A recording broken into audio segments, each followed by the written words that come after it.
grateful to be here with Ranking Member Braun. This month marks the 50th anniversary of the Rehabilitation Act amendments of 1973. When they became law, these amendments prohibited discrimination on the basis of disability by the federal government in federally funded programs and by federal contractors. With the passage of the Rehabilitation Act amendments, the federal government made it a priority to ensure that every person has access to government programs and services. It also established the foundation for the Americans with Disabilities Act, passed some 17 years later.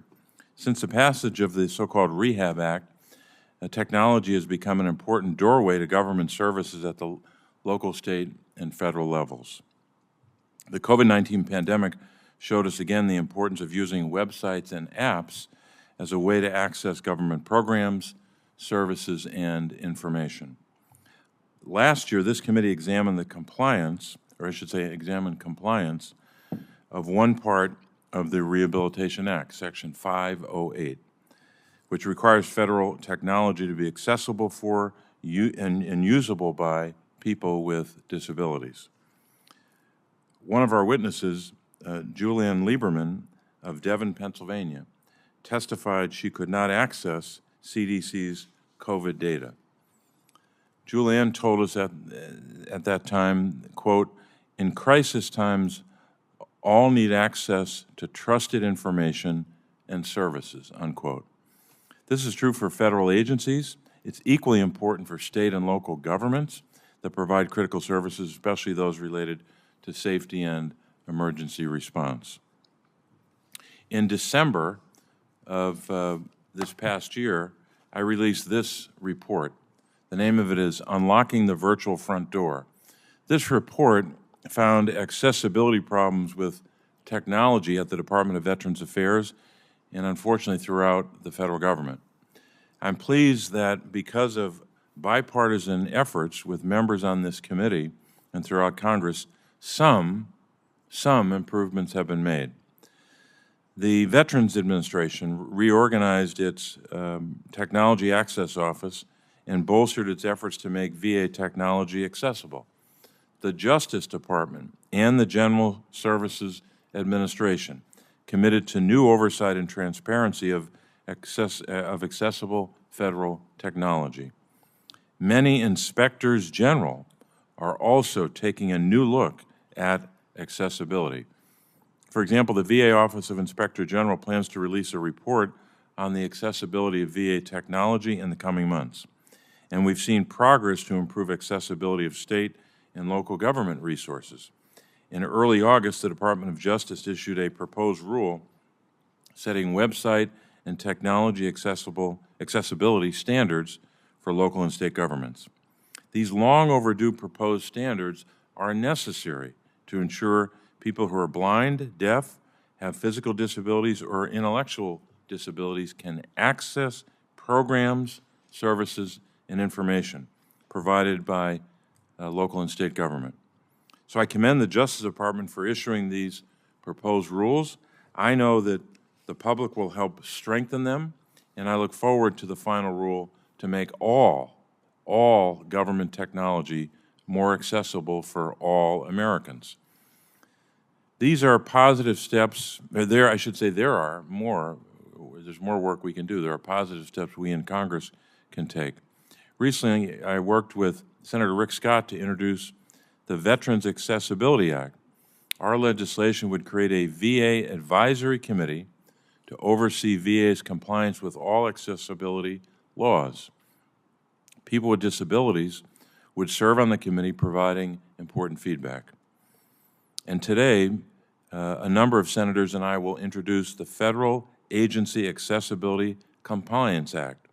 Our bill will bolster the role of federal Section 508 compliance officers in federal agencies, require agency and department heads to personally certify that their organization's technology is accessible, and to post plans and timelines if their agency technology is not accessible. These bills are common sense legislation designed to ensure federal government services, programs, and communications are accessible to all Americans. So we have much more work to do to make websites and technology at all levels of government accessible, or I might add, fully accessible. I look forward to hearing from our witnesses about how we can accomplish that goal, and I would now turn to Ranking Member Braun for his opening statement. Thank you, Mr. Chairman. Technology has definitely changed the way we all live, no doubt about it. It's been around for a long time. During COVID, though, far too many in-person services were closed. People were forced to turn to the internet for basic services from food to healthcare and even local, state, and federal government services. I caution against ever closing physical doors again.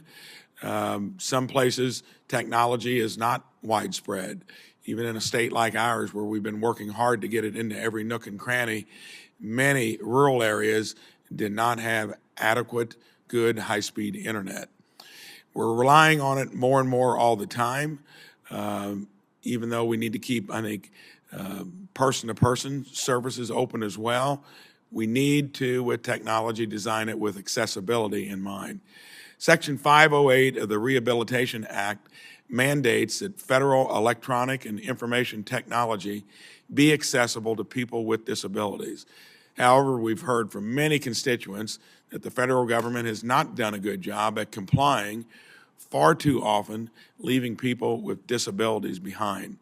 That is why I joined with Chairman Casey in requesting a GAO study into the federal government's compliance.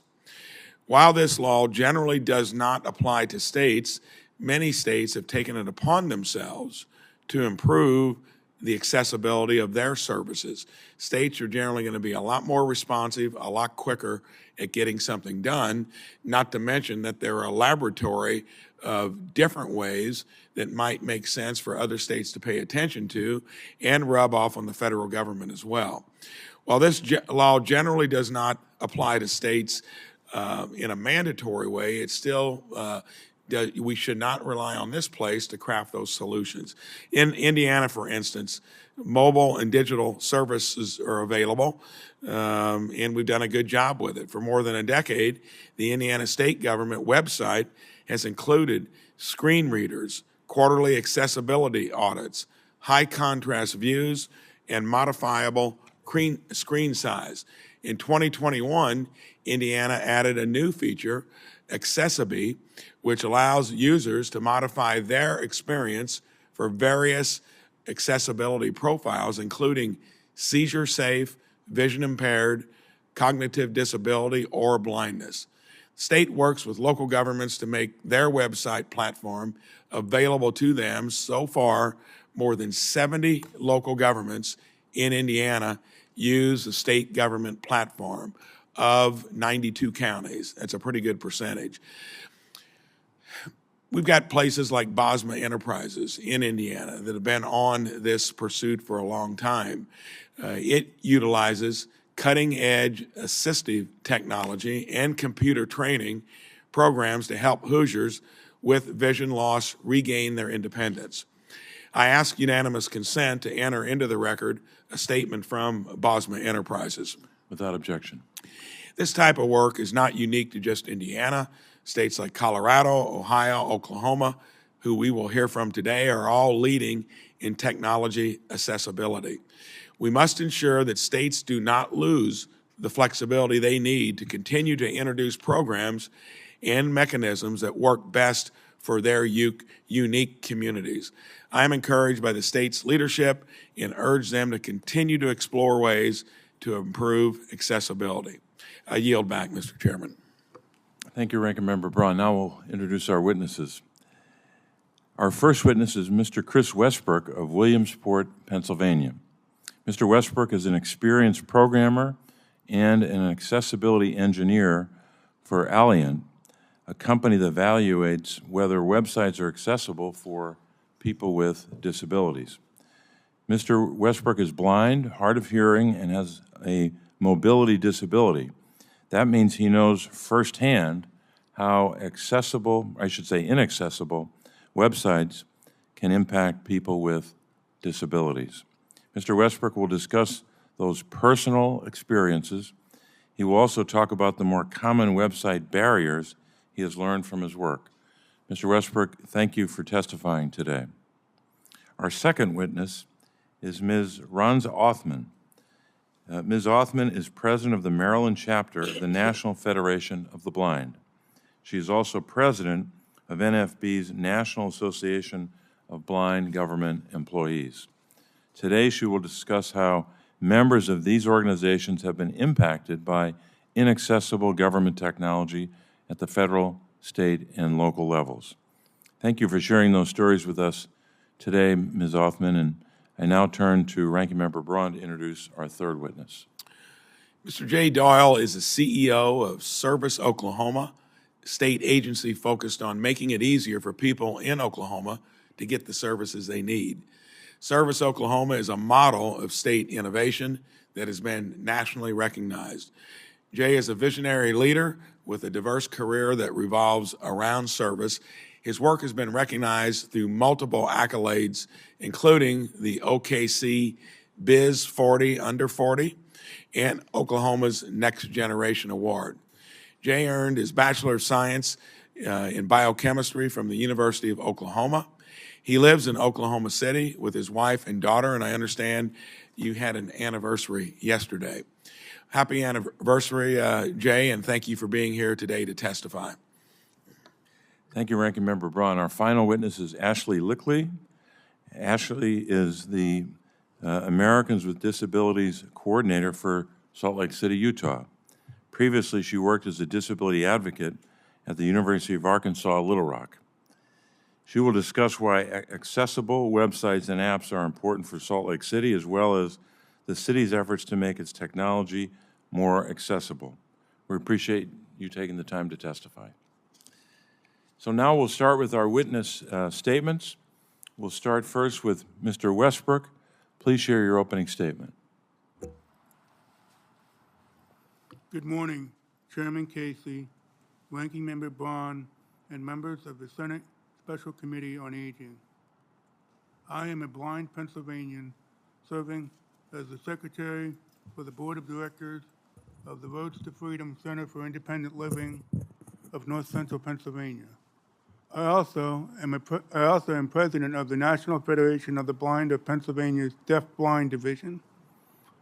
I also work in the field of web accessibility as an accessibility engineer for a company called Alliant. So I deal with accessibility issues on a daily basis, both personally and professionally. Government websites must be accessible so that all constituents at all levels of government have access to programs, services, and information. For example, imagine not being able to file your local taxes online. This is a situation I face simply because I have a disability. When I went to the county website to pay my taxes online, I couldn't because I couldn't find the button used to submit the form. This ultimately forced me to seek sighted assistance to perform a task that everyone else can perform independently. Being forced to use sighted assistance means that I have to reveal private and sensitive information to someone else, something a sighted person would never have to do. I have also tried to use our city's website, but I don't think I am getting all of the information as the links all announce there's a submenu that I cannot access. This could result in missing key local services. People with disabilities need to be able to perform the same tasks as our non-disabled peers when it comes to work, recreation, and community living. But how do we get there? To make government websites accessible, we must embrace standards such as the Web Content Accessibility Guidelines, WCAG. We must also recognize that accessibility is not a one-and-done deal, but is always changing due to advances in technology and changes in website software. To ensure that government websites and technology are accessible, people with disabilities need to be involved in the development of the websites and the monitoring of the websites to ensure they remain accessible. One strategy for ensuring accessibility is to have people with disabilities, in conjunction with non-disabled advocates and peers, test and monitor websites and technology together.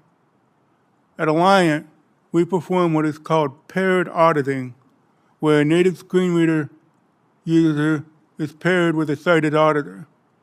This helps ensure that the disabled are getting an equitable experience to non-disabled users and ensures possible barriers to accessibility are identified for all types of disabilities, not just blind people. For people like me, and really for all Americans, accessibility needs to become just another part of doing business. Accessibility must be considered from the design phase all the way through the process of implementing and maintaining a website. That is how we make government technology and all technology accessible.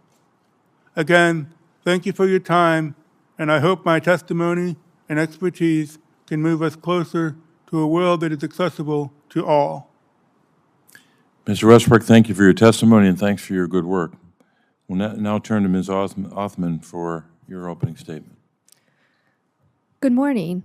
I would like to thank Chairperson Casey, Ranking Member Braun, and all of the other members of the Special Committee on Aging for this opportunity to offer testimony on the impact of inaccessible technology in government. My name is Ronza Othman, and by day I am an employee of an executive branch federal agency where I'm an attorney and manage equal employment opportunity and civil rights programs. However, I'm testifying before you in my personal capacity, as in my spare time, I serve as a leader in the National Federation of the Blind. As Chairman Casey indicated, my roles include serving as the president of the National Association of Blind Government Employees, where I engage with current, retired, and prospective employees of federal, state, and local government agencies across the nation.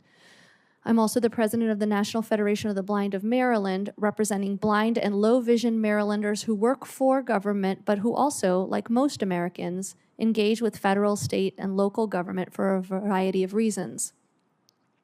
Access to information and communication technology, including hardware, software, web, and mobile applications, and other platforms and information, is a critical civil right for the blind, other Americans with disability, and the ever-growing aging population.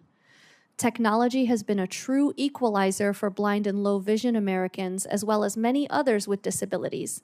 So much of the information we receive on a daily basis is communicated visually, and the proliferation of technology has enabled our community to gain access to that information at the same time as our non-disabled counterparts.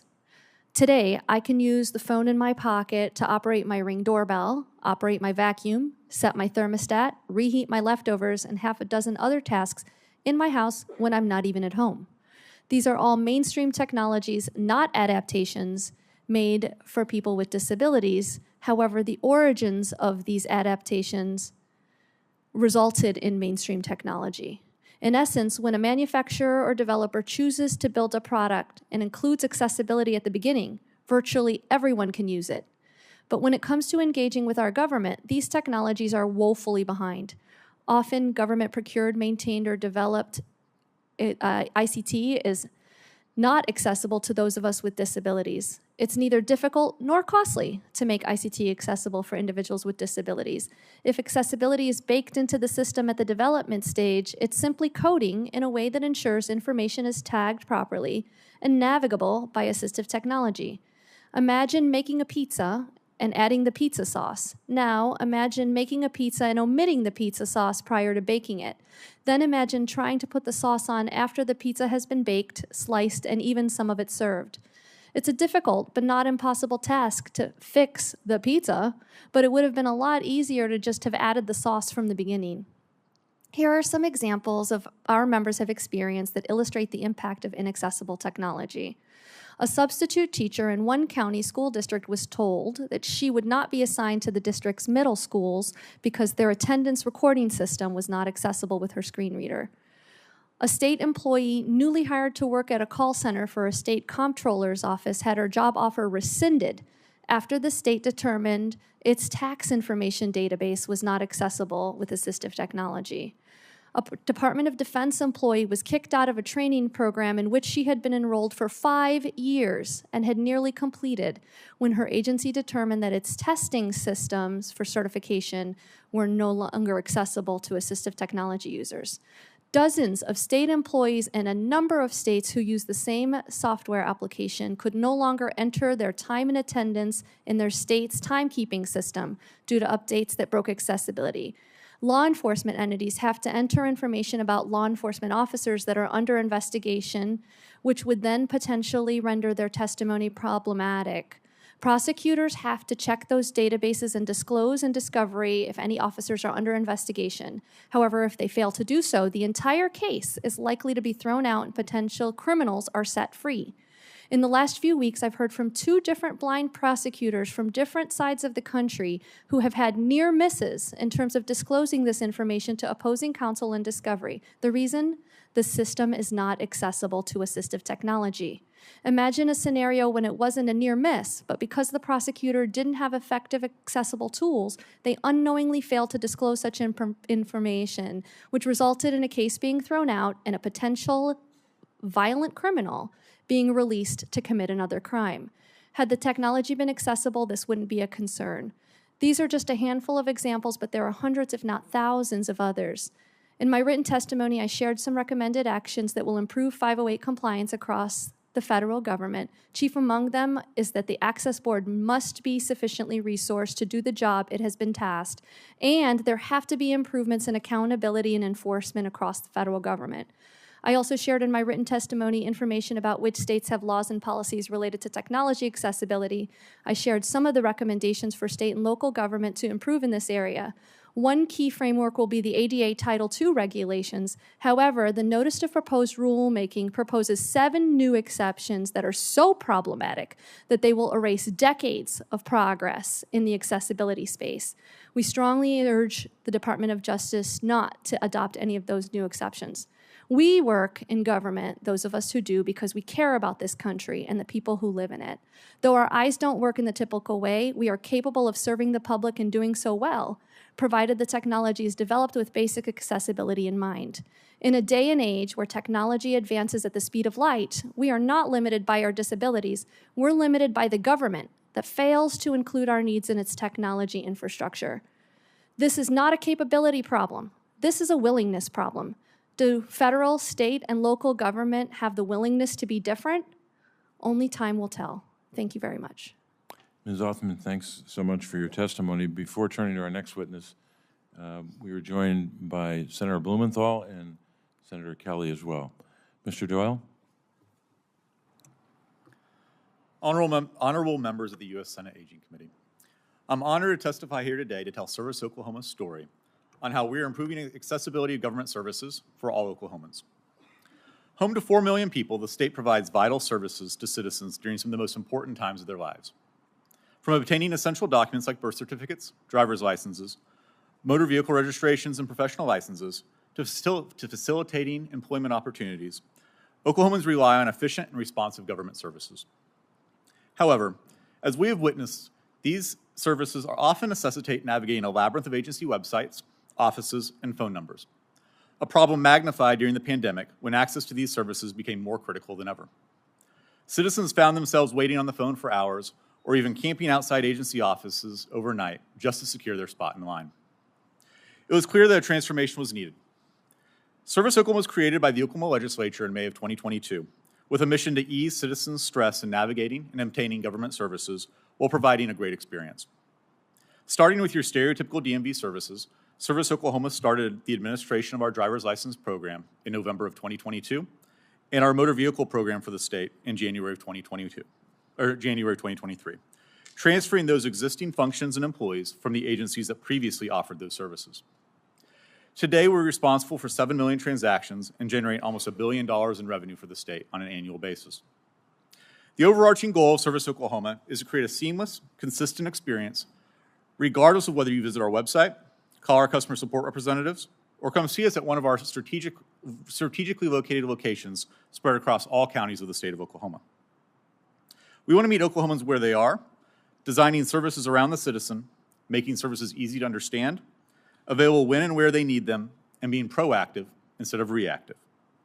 While still in our infancy, we've been able to significantly improve our services and launch various new and improved digital products for our citizens. There's one that I want to specifically highlight, which also happened to be our first product launch, the Disability Parking Placard, which impacts almost 100,000 Oklahomans each year. Historically, disabled Oklahomans in need of a disability parking placard were required to complete a 10-step process that often included repeated contact with their approving physician and multiple visits to the Department of Public Safety headquarters in Oklahoma City. For Oklahomans outside of the Oklahoma City metro area, this step would require them to travel for hours before they had the benefit of the disability parking placard. Once the customer navigated the cumbersome application process, they were left with no means to check the status of their application while they waited on average of 45 days to finally receive the disability placard. The process was further complicated by the fact that their applications were occasionally lost during this process. These obstacles created by the original process led to poor customer satisfaction and in some instances served as a complete roadblock to Oklahomans' ability to receive government services. A multi-agency collaborative program was launched by a team now known as Service Oklahoma and the Oklahoma Department of Public Safety to reimagine this process for obtaining a disability parking placard in a more customer-centric, digitally oriented, and accessible manner.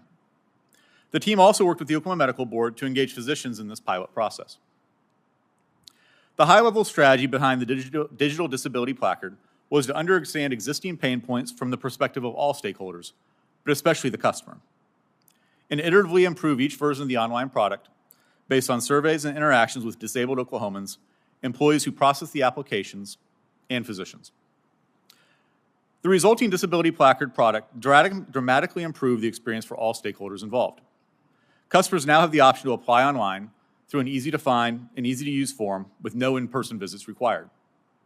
This new application has shortened wait times by almost 90% and eliminated 60% of the steps required by the original process. Customer satisfaction with the new application is high, with customers rating the process a 6.2 out of 7 and applauding the ability to track the application process and ultimately receive their disability placard from the comfort of their homes. Service Oklahoma represents a profound shift in how Oklahoma's government interacts with its citizens. By focusing on simplicity, accessibility, and efficiency, we are positioning Oklahoma as a leader in providing government services that meet the evolving expectations of our citizens. In closing, I sincerely appreciate the opportunity to tell our story. Service Oklahoma's journey is a testament to what can be achieved when we prioritize the citizens' needs. We are eager to collaborate, share insights, and work together to unlock the virtual front door to government services for everyone. Thank you for your time, and I look forward to your questions and discussion. Mr. Doyle, thanks for your testimony. Next, we turn to our fourth and final witness, Mr. Lickley. Ms. Lickley, sorry. Thank you. Hello, members of the committee. My name is Ashley Lickley. I would like to thank Chairman Casey, Ranking Member Braun, their teams, and the other members of this committee for this opportunity. This has been a top initiative of mine since I joined the mayor's office in 2021, so I'm honored to be here with you all today. The rush to go virtual during the onset of the COVID-19 pandemic revealed that most functions of daily life were easily able to be digital, but more importantly, it exposed just how inaccessible much of our digital spaces are when improperly designed or designed without the user experience in mind. The COVID-19 pandemic also revealed how vital and sometimes life-saving it is that all people have equal access to information from their federal, state, and local governments. Governments have utilized digital spaces to provide pertinent information as a means of engaging with the public for decades, yet still fall short in providing fully accessible digital spaces. The ADA greatly influenced the inclusion of people with disabilities in the built environment, but there remains a large gap in digital spaces.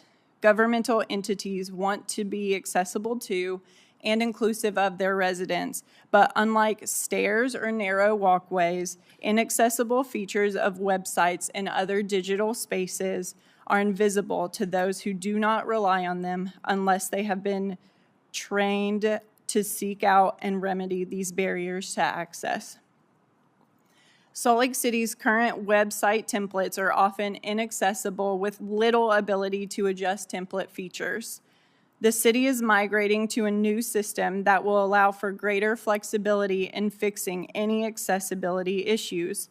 This migration will also allow the city to utilize APIs from other local apps to build what our residents and visitors need to navigate our digital and physical spaces more independently. This move away from some third-party app developers is vital to the engagement of people with disabilities in our city. Recently, I worked with our Information Management Services team, a Low Vision resident, and the city's Accessibility and Disability Commission chair, who is a blind individual, to identify ways the City Request app was inaccessible to them. When reviewing this with the developer, they informed us that some issues were well known to them and would not be fixed in any upcoming updates. Therefore, this app would remain inaccessible to the resident and others like him. We can create an accessible user experience with our new website and apps through partnerships like the National Federation of the Blind of Utah and through the expertise of our city's Accessibility and Disability Commission. But having implementation guidance from the federal government would further improve the design and development of these spaces. Designing digital content with all users in mind is also crucial for civic engagement. People with disabilities have been underrepresented in civic engagement efforts or entirely prevented from participation in civic engagement efforts throughout history. Therefore, utilizing WCAG 2.1 in digital surveys and other digital engagement content is vital for the inclusion and participation of our residents with disabilities. Our civic engagement team collaborates with me often to review accessibility before surveys are released to the public. This team is also compiling a style guide for creating engaging and inclusive surveys. We value the contributions of and feedback from the disabled community in improving our city and work to make sure our content reflects those values. Data shows, on average, people with disabilities make up roughly 25% of the population. This is a significant amount of people that may not be able to perceive, interact with, or understand the digital content governments create, which can result in frustration, lack of engagement, and, at the very worst, feelings of isolation. Adopting WCAG 2.1 would be a much-needed step towards the full participation and independence of people with disabilities. It is imperative that entities understand how to comply with WCAG 2.1, so I urge the Department of Justice, U.S. Access Board, and ADA National Network to be diligent in creating technical guidance, especially plain language guides and trainings for entities as they implement these regulations. Thank you all for your work on this vital effort for inclusion. Ms. Lickley, thank you very much for your testimony. We'll turn to our questions now. I'll start with Mr. Westbrook. Chris, you shared your experiences living with disabilities, and you also have worked as both a software engineer and now as an accessibility engineer. Mm-hmm. Through both your everyday life and your professional experience, you know about barriers, and you highlighted some in your testimony that exist in modern technology. You know that inaccessible technology can limit independence and place a person at personal and professional disadvantage. Can you share with us a little more about how inaccessible federal, state, or local websites can affect the day-to-day life of someone with a disability? Sure.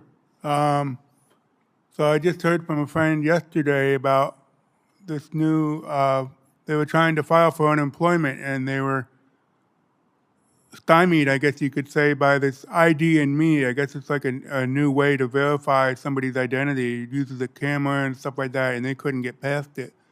And, you can imagine, you've lost your job, and you're trying to file for unemployment, which is stressful enough, and then, to have that barrier in your way is just, creates additional stress and isolation even sometimes.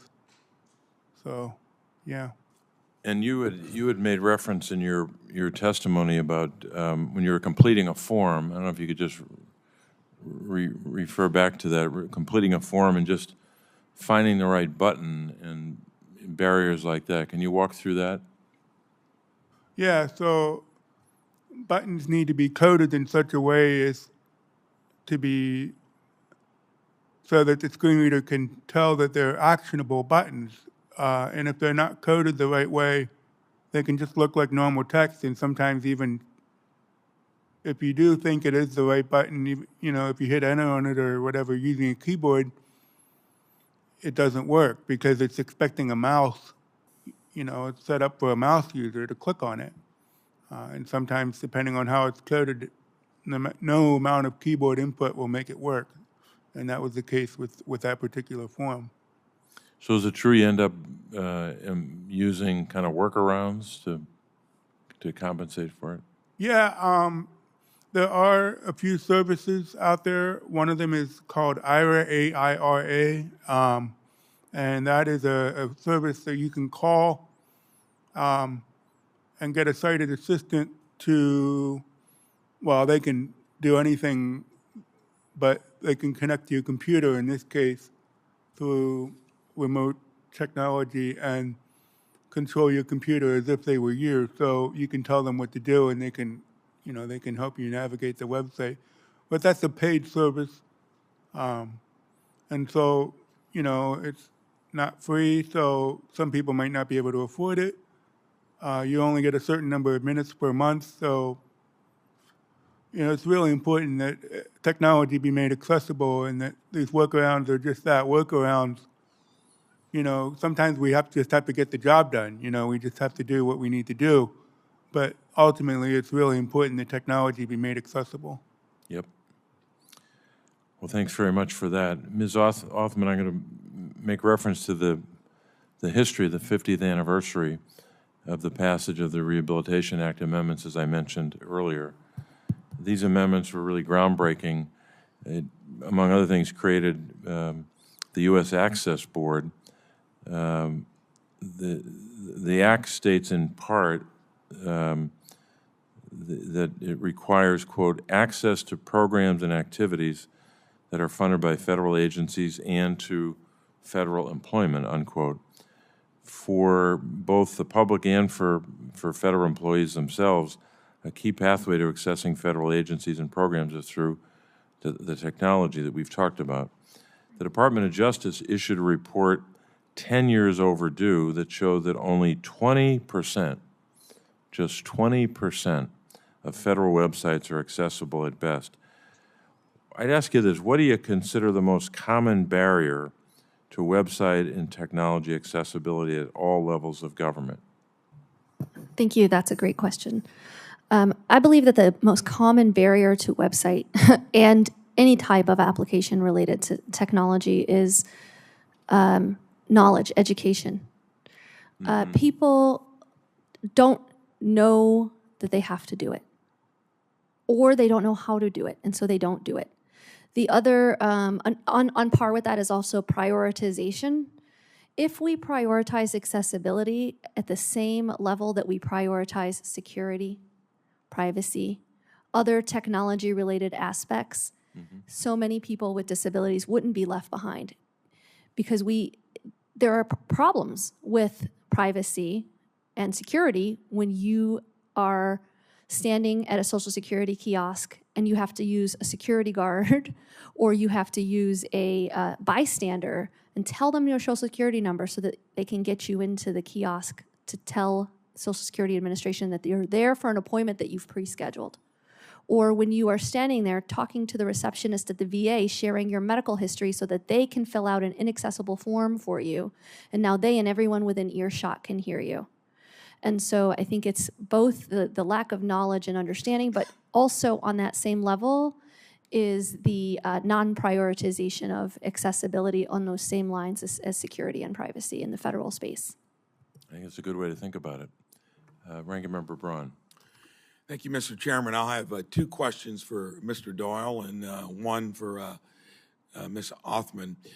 Mr. Doyle, your service, Oklahoma, is on the front lines, it seems like, in Oklahoma on innovation. When I came to D.C., I wanted to make sure my own offices here, and especially back home, did as well as customer service in the business I ran for 37 years. When you take that customer service to a new level, I think it shows how you can do at any level something better than maybe what was done before. Tell me how prioritizing customer service there in Oklahoma has enabled you to take it to the next level, and will it actually aid in a way to expand it further? Thank you for that question. For us, we put the citizen at the front of everything that we do. It's the center of our business. Our name is Service Oklahoma because we are here to serve our citizens. And so we would be doing a disservice if we didn't design our services with our citizen in mind. And so anything that we actually build, design, change, we start with actual citizen interviews, having conversations with the person that's actually going to be using the product, of trying to determine their pain points, trying to figure out their feedback on what will work and what will not work.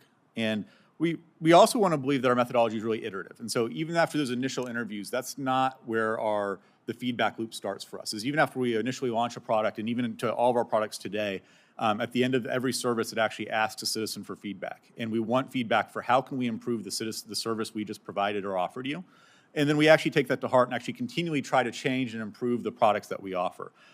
Because as we continue to improve our products and better meet the needs of our citizens, we're improving our first-time resolution rate. We're decreasing our transaction times. We're actually making our services more efficient for the state and actually a better product for our citizens. So, we view feedback truly as a gift. It's the driver of everything that we do.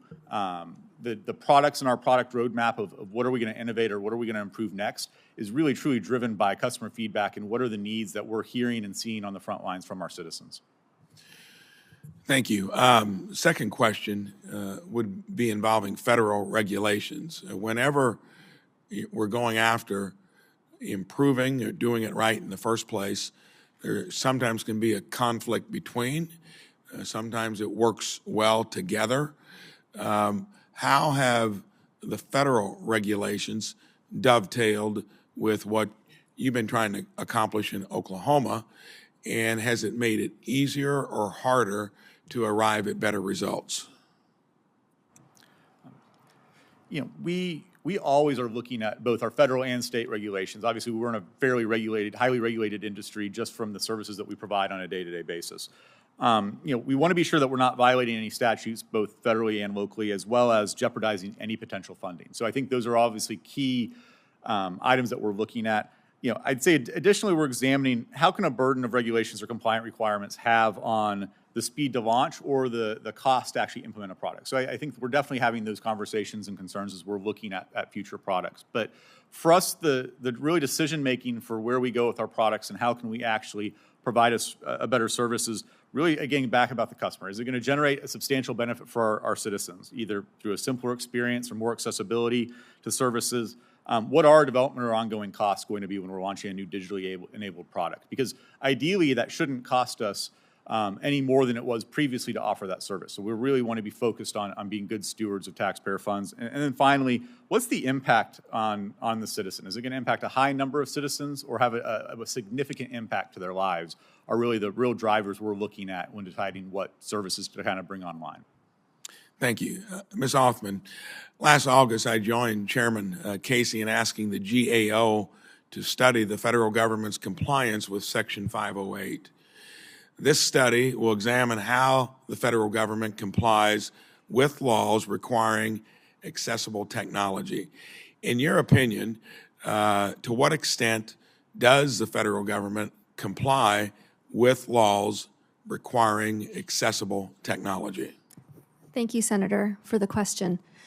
In my opinion, and based on my experience with my constituents, I can tell you that I believe the federal government is largely and substantially non-compliant with Section 508 across the board, that this is a systemic issue, and federal agencies that do comply are rare and far between.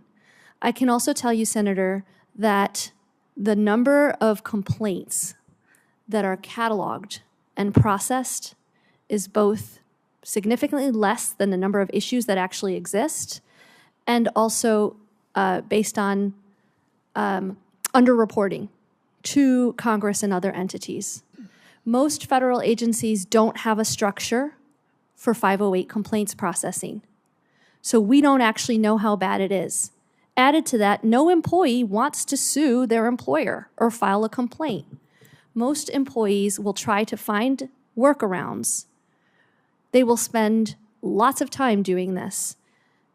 Most individuals with disabilities solve 100 problems before they even show up to work in the morning. And so if these were simple problems in terms of inaccessibility, they would solve them themselves. No employee wants to make themselves vulnerable by going to their supervisor or their agency to say, I'm struggling to do my job, period, let alone because of something directly related to their disability, meaning the inaccessibility. And so while I absolutely applaud and support the GAO study, I'm also deeply concerned because I do not believe that federal agencies are properly keeping records or that there's an accountability or enforcement mechanism in place to accurately capture the number and volume of inaccessibility or the individuals that that impacts. That is disappointing to hear, and I think it ought to give us pause before we try to maybe do more through the federal government when it seems to be clear that it's not complying with some of the things it's put out there. And I think it also means that we've got to make sure that states, especially the ones that are wanting to be innovative, are out there to where they have full flexibility to probably do a better job. And sadly, we've completed in my own office as a freshman Senate office 10,000 cases back home across the array of federal entanglements, and that's an amazing number in a little under 5 years. So I just think hearings like this expose, in a way, the truth of what is being done, what is not being done. Practice what you preach, and please make sure that we keep the flexibility for states to do what appears to be a better job with a report like that. I yield back. Thank you, Ranking Member Braun. We'll have to take a break in the hearing now. This hearing of the Senate Special Committee on Aging will recess so that members can attend an all-senators session to hear from Ukrainian President Zelensky. The committee will reconvene in this room after the session concludes at approximately 11 a.m. This committee stands in recess.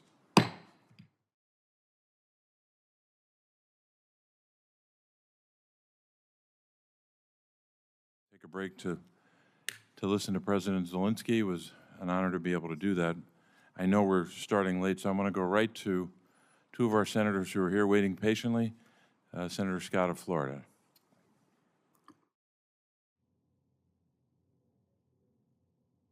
I thank for Chairman for hosting this and for his commitment to trying to figure out how we continue to help people that need help in our country. In Florida, we've heard from veterans that agencies continue to make their processes more, as they make their processes more digital.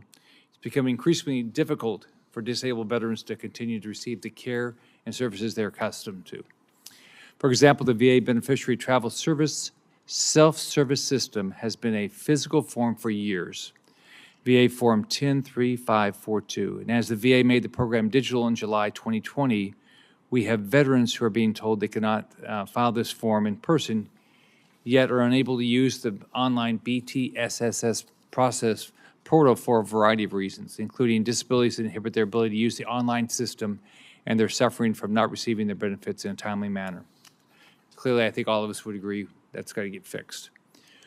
Our nation's veterans deserve the highest quality service we can provide. I'm proud to join Chairman Casey on a common sense bill, the Veterans Accessibility Act, to ensure that the VA and all of its services are accessible for individuals with disabilities. And I want to thank the chair for doing that. Giving veterans and people with disabilities a voice to improve accessibility at the VA is at the core of this bill and central to ensuring that no one is left behind. So I've just got a few questions. What are you doing? What are y'all doing, and what should we do to improve accessibility to? And our improved accessibility does not negatively impact the user experience and participation of people with disabilities, older adults, and veterans in government services. And there's no order. Whoever feels comfortable going first. Okay, it looks like you're going to go first. Yep, Senator Scott, thank you for the question and the comments. So Service Oklahoma, we're clearly in our infancy as we've been offering services to the citizens of Oklahoma for a little less than a year now. I think when we view a specific population group like veterans, for example, I think we look at it from two different components. I think number one, we look at it from the individual products or services we provide and how can we make sure that those are accessible and meeting the needs of that population. And so just to give an example, we inherited an online renewal for a driver's license. And as we decided to work through redesigning that product, we found a couple of things. Number one, we wanted to make sure that we made it more accessible and simplified for all citizens. So we decreased the number of steps from 31 to 14. But I think the second thing that was really important to us is the previous process. If you were 100% disabled veteran in the state of Oklahoma, you actually receive your driver's license at free of charge, no charge to that citizen. But our online product actually didn't have a spot for you to check a box or to be eligible, to show that you were eligible to get that transaction for free. So we were requiring those veterans to actually pay for the transaction, pay for the driver's license, and then they had to depend on our finance group to go through the process to go back and refund that dollars to them whenever they actually felt like they could get to it. So obviously, like those rebates they suppose they're going to send to you, right? Yeah, exactly. One of those mail-in rebates that you never get.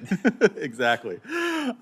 So we really wanted to be sure that we added that eligibility so that they could have that digital product at the service level that was promised to them of actually getting that free of charge. So we've made that improvement as we redesigned the product.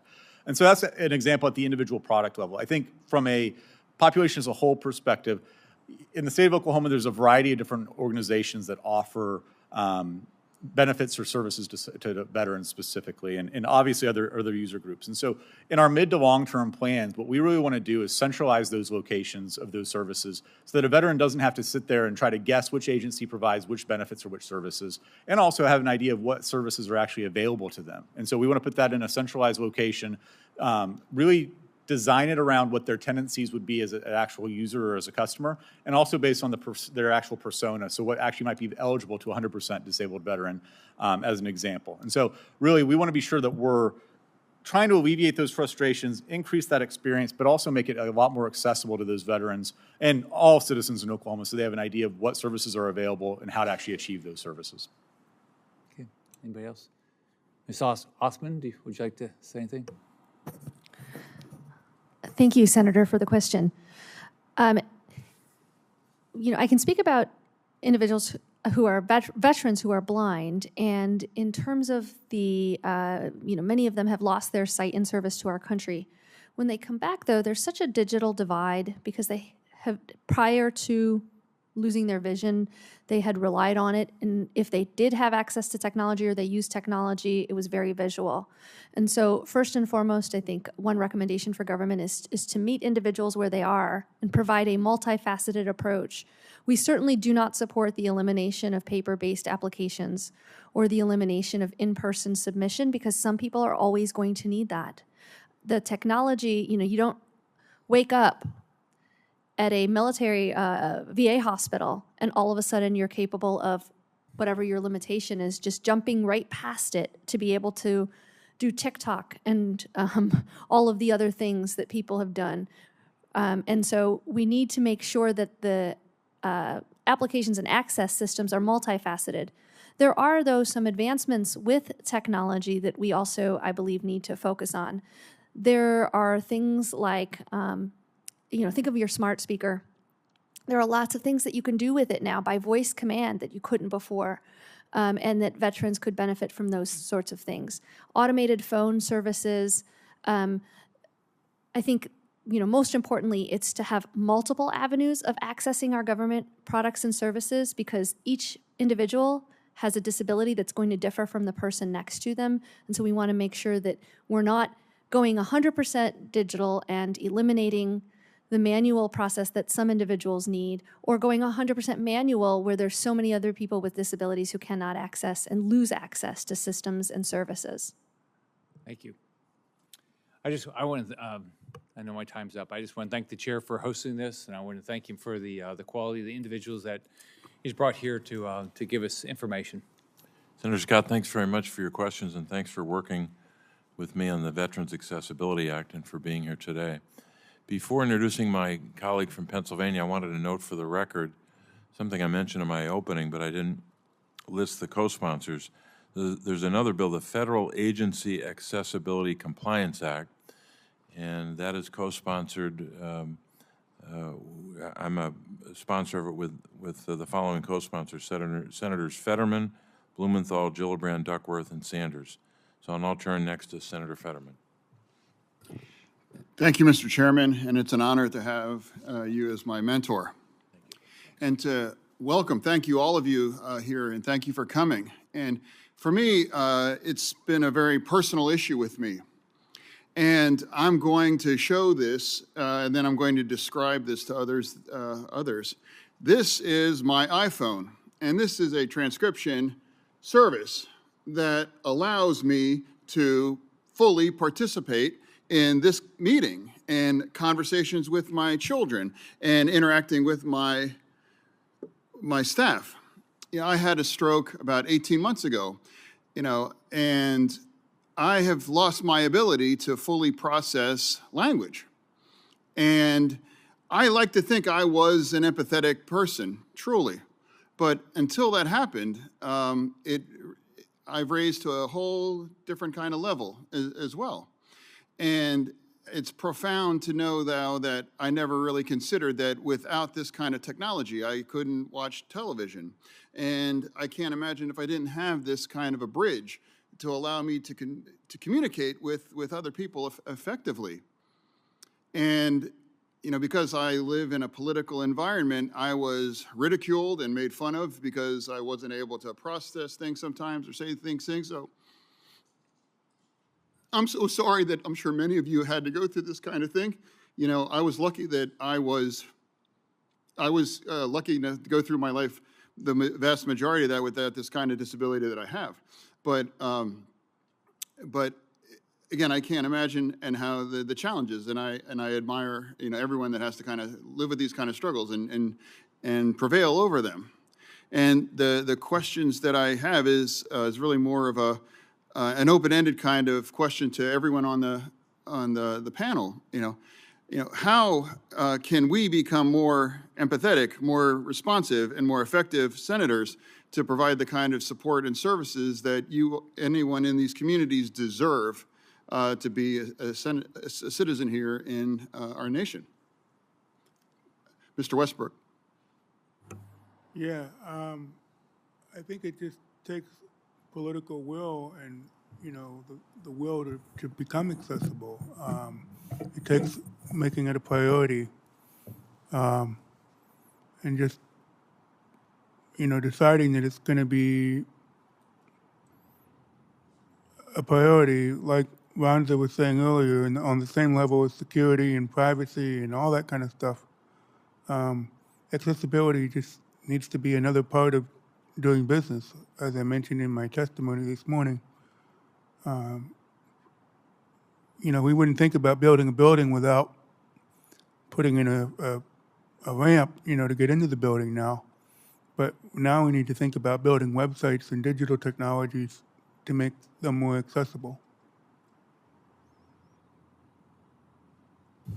Thank you. May I? Thank you for the wonderful question, Senator. First of all, I would say hire a person with a disability on your staff. Bring somebody in who's going to interact with you, because as they spend time, not you personally, you, so thank you very much for your vulnerability and authenticity there, but in general to the members of Congress and lawmaking bodies across the country, hire people with disabilities so that they can share their lived experience and so you can observe the challenges and struggles that they are experiencing. If, for example, they have a deliverable that they are responsible for bringing to you, and the reason why they're not able to complete that deliverable is because there was some technology upgrade or a patch or a security update that broke the accessibility of the whatever platform they were using, and now they're struggling to provide it to you, there's nothing wrong with how they, their ability to deliver on what you ask them to do. The obstacle is the technology broke or is broken. And so becoming more empathetic, I think, requires exposing yourself and yourselves as a body and individuals to individuals who are experiencing those challenges and then not looking away, and then listening to the community tell you how to solve the problem, listening to those individuals. The census says that 25% of the United States population has a disability. That number is growing. It's continuing to grow. And so think about that. If in your family there's 4 of you, one of you is likely to have a disability right now, and probably close to 2 of you will in the next 15 to 20 years. And so, listen, observe, and experience. And because we're humans, we're going to learn from the people around us. We're going to watch it in the interaction with people we love or people we trust or people we respect, and that's going to make a tremendous difference. Mr. Chairman, may I request an additional, please, Mr. Doyle, please continue. Senator, thank you for the question. In an effort not to repeat some of what my peers at the table have said, I think for us, I think it's especially when it comes to technology is always evolving. And so I think whatever solutions we have in place today or whatever we're talking about today is going to be very different several years from now. And so I think having an approach of continually getting feedback, continually listening to those with disabilities, and how can we make sure that we're offering accessibility to all services as technology continues to evolve, I think is key. And so I think we take that approach every single day, is that our products today are going to be very different than our products 12 months from now, 18 months from now, et cetera. And so I think having that mindset that whatever we're talking about today needs to have that continued dialogue and have that be an ongoing conversation, because especially with technology, this is going to look very, very different in the years to come. Thank you, Senator, for your statement and your question. I 100% agree with Ronza. It's very important that we listen to and engage with people with disabilities. And one of my close friends and proud self-advocates says, when you meet one person with a disability, you have met one person with a disability. So engaging a wide array of people with disabilities and people with the same disability, they're all going to have various lived experiences that can inform and shape how we create policy and accessible technologies. And that's very important for us moving forward. Thank you. Thank you, Mr. Chairman. Thank you, Senator Fetterman, and I want to commend Senator Fetterman's statement about his own personal experience, just like I commend and salute the personal testimony of our witnesses. Nothing is more powerful than personal testimony when it comes to matching someone's lived experience with public policy changes that we seek to enact into law. And sometimes most of the time that comes from witnesses, but sometimes it comes from a courageous senator who is willing to talk about the challenges he faces and what he's doing every day. So we're grateful for his personal witness here today. We obviously have more questions, but because of our interlude, as grave as that moment was to be with President Zelensky, I know that it didn't allow us to have more questions, but we can follow up with our witnesses to get more information. But each of you have helped us in this hearing today when we learned so much about the importance of accessible technology for people with disabilities as they seek to access government services and information.